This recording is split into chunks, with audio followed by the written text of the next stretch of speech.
प्रिय विद्यार्थियों, पाण दरियाशा कविता करे रहिया आहियूं। उनजो अॼु लास्ट पार्ट कंदासीं।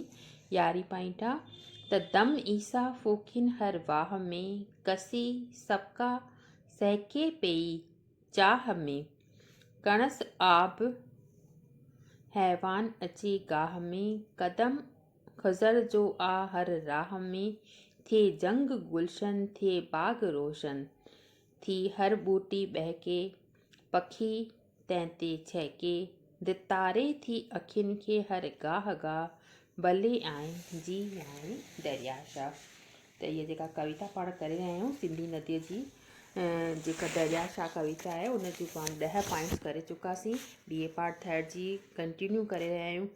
त इन में कवि जिन असांखे ॿुधाइनि था त हिन में कवि जिन ॿुधायो आहे त अंदरि अची करे तुंहिंजे अंदरि अची करे दरियाशाह ईसाई माण्हू बि साह पटिनि था।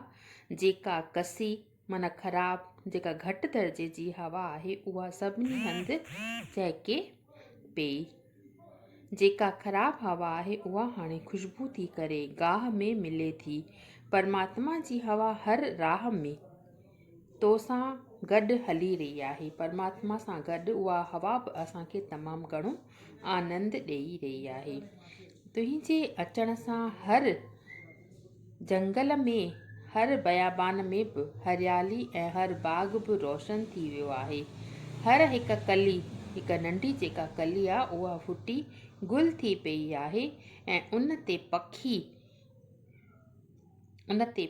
पखियड़ा चहकी रहिया आहिनि, ॿोलियूं ॿोले रहिया आहिनि। इन धरतीअ ते साहु गाहु ॾिसी करे अखियुनि में अंधाव अची वञे थो। मतिलबु उनजे अॻियां हिकु परदो अची वञे थो, पर उहो जेको परदो आहे उहो जेको नमाव आहे उहो दर्शन असांखे तमामु घणो अखियुनि खे दीदार जेको ॾिए थो उहो तमामु वणंदड़ नज़ारो आहे।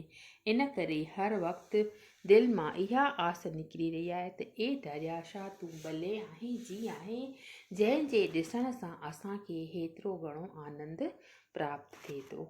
नेक्स्ट पॉइंट आहे त ख़ुशीअ में न मापे थो ऊन्हारे में पुॼे तुंहिंजो बाकुर कचे सारे में करी तंग थो बंत खे गारे में अचे छल न को गारे लवारे में थिए बहर बुरमान मञे तुंहिंजो फरमान माना हुकुम सड़न पोखियूं सायूं थियनि गर्क जायूं तूं बेहद ख़ुशीअ मां न माण्हुनि ते का भले आहे जी आहे। इन जो मतिलबु आहे हिन में ॿुधायो आहे कविअ त हिन में असांखे इहो ॿुधायो अथई त गर्मीअ जे मौसम खे ॾिसी करे माण्हू ख़ुशीअ में भरिजी विया आहिनि ऐं हर कंहिं तुंहिंजे भर में अची तोसां भाकुर पाए करे मेल मिलाप करे रहियो आहे। जेको बि इंसानु मतिलबु दरियाशाह ते ऊन्हारे जी मौसम में पाणीअ जे अॻियां अगरि असां वेहंदासीं त केतिरो न उहो नज़ारो वणंदड़ थींदो आहे, केतिरो न असां में उहो प्यारो थींदो आहे ऐं असां उन ते वेही करे वार्तालाप करे रहिया आहियूं। अची करे तोसां भाकुर पाए मेल मिलाप करे रहियो आहे। जेको बि इंसानु तंग आहे या ग़रीब आहे उहो तुंहिंजे पासे में अची करे सुख पाए थो। अची करे तुंहिंजे पासे में वेही करे उनजो मन जेको आहे उॾामे थो, कल्पना करे थो, वीचार करे थो, सुठियूं उनजे मन में भावनाऊं पैदा थियनि थियूं। तुंहिंजे पासे को धारियो बि अची वञे थो त उहो बि पंहिंजो थी वञे थो। तुंहिंजे हिन आदेश सां मन में बहार अची वञे थी। तुंहिंजो पाणी पवण ते सड़ियल पोखियुनि में बि आबादी अची वञे थी। जेके सड़ियल पोखियूं आहिनि उन्हनि में बि आबादी अची वञे थी, उहे बि जेके आहिनि उहे आबाद थी वञनि थियूं। ऐं तुंहिंजे किनारे ते वेहण सां माण्हुनि जो मन ख़ुशीअ सां भरिजी वञे थो। इन करे तूं बेहद ख़ुशीअ मां न माणे ते का मतिलबु तुंहिंजे पासे में वेहण सां मन में एतिरी त ख़ुशी समाइजी वञे थी जो उथण जी असांखे इच्छा ई कोन थी थिए। ऐं पोखूं जेके आहिनि उहे वापसि हिकु दफ़ो ॿुधायांव थी थिए बहर बरमान मञे तुंहिंजो फरमान। बहर माना जिते बयाबान आहे, जिते जंग आहे, उन में बि सावक अची वञे थी। तुंहिंजे छोलियुनि जो आवाज़ु ॿुधण सां तमामु घणो असांखे उहो जेको नज़ारो आहे उहो वणे थो। ऐं सड़न पोखियूं जेके बर्बादु थियल पोखियूं आहिनि उन्हनि में बि सावक अची वञे थी। तूं बेहदि ख़ुशीअ मां न माण्हुनि ते का उहे तुंहिंजे पासे में अची करे वेहण सां माण्हुनि जी ख़ुशीअ जो को अंत ई कोन थो रहे। तमामु घणो जेको आहिनि माण्हू तुंहिंजे भर में वेहण सां पासे में वेहण सां ख़ुशि थियनि था। इन्हीअ करे दिलि मां बार बार इहा सदा निकिरी रही आहे, इहा आशा निकिरी रही आहे त ए दरियाशाह तूं भले आए जी आहे।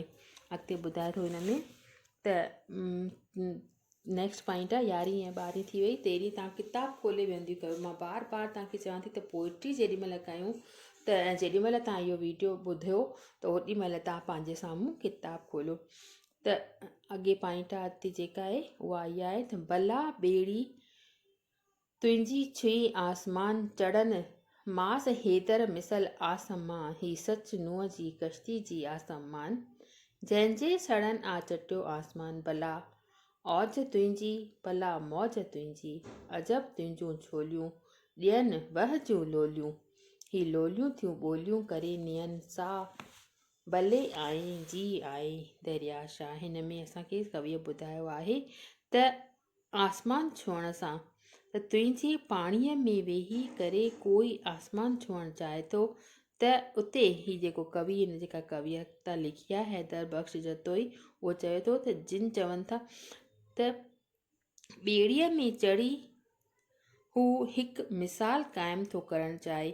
हिन पाणीअ में हीअ ॿेड़ी हिकु नुंहं जे समान आहे, हिकु तरीक़े जे समान आहे। इन ॿेड़ीअ जे किनारनि आसमान खे रचियो आहे ऐं आसमान जेको आहे उहो सतरंगो इंडलट तमामु सुठो नज़र में अची रहियो आहे ऐं इन ॿेड़ीअ में वेही करे हू परमात्मा जी कुदरत जी हिन रचना ते मौज करे रहियो आहे।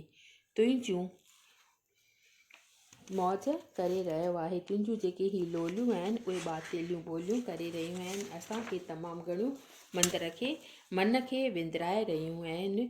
ही लोलियूं ईअं पियूं लॻनि जीअं असांखे मिठियूं मिठियूं लोलियूं ॾेई रहियूं आहिनि। हीअ सभु लोलियूं ॿुधी करे असांजे अंदरि हिकु नए नमूने जो साहु पैदा थी रहियो आहे। इन करे बार बार दिलि मां इहा सदा निकिरी रही आहे कि ए दरियाशाह तूं भले आए जी आहे। हर वक़्तु हर क्षण असां तुंहिंजो दीदार कंदा रहियूं, तुंहिंजे अॻियां वेही करे प्रार्थना कंदा रहियूं त तूं असांजे मुल्क खे असांजे देश खे सरसब्ज़ बणाईंदो रहो ऐं असां उन में आनंद पुराईंदा रहियूं। त इहो थियो असांजो दरियाशाह कविता अॼु पूरी थी। इन में मां तव्हांखे कल्ह बि ॿुधायो त इन मां का बि असांखे मतिलबु रेफरेंस न ईंदो पर ईअं क्वेश्चन ठहंदो त दरियाशाह में कविअ कहिड़ा वीचार ज़ाहिर कया आहिनि या दरियाशाह कविता जो सार लिखो। दरियाशाह में अलॻि अलॻि पॉइंट्स में अलॻि अलॻि जेके हिन में पहिरां ॾिनल आहिनि उन्हनि में छा इन जो मतिलबु रखियलु आहे उन जो बयानु करियो पंहिंजनि लफ़्ज़नि में। त इहा दरियाशाह कविता अॼु असांजी कंप्लीट थी। नेक्स्ट तव्हांजा शायदि हींअर 18 तारीख़ खां कॉलेज खुलंदा त पोइ मां वरी थर्ड ईयर जो क्लास कंदसि। हाणे वरी असां मूंखे सेकेंड ईयर ऐं फस्ट ईयर जे क्लास वारनि खे अञा कोन घुरायो अथऊं त उन्हनि जा लेक्चर तयारु कंदासीं। त तव्हां इहो ॾिसो ऐं हिन ते तव्हां सब्सक्राइब इहो मतिलबु ॾिसो ऐं उन जो असांखे मतिलबु तव्हांखे कुझु ॻाल्हि सम्झ में नथी अचे का पहिरां मीनिंग नथी सम्झ में अचे त तव्हां पुछो छो जो हींअर वरी वापसि खुलंदा कॉलेज ऐं तव्हां पंहिंजा नोट्स ठाहियो, नोट्स खणी अचो कॉलेज में ऐं मां तव्हांखे चेक करे ॾींदसि ऐं वरी वेही करे पाण एक्सरसाइज़ कंदासीं। ठीकु आहे बसि अॼु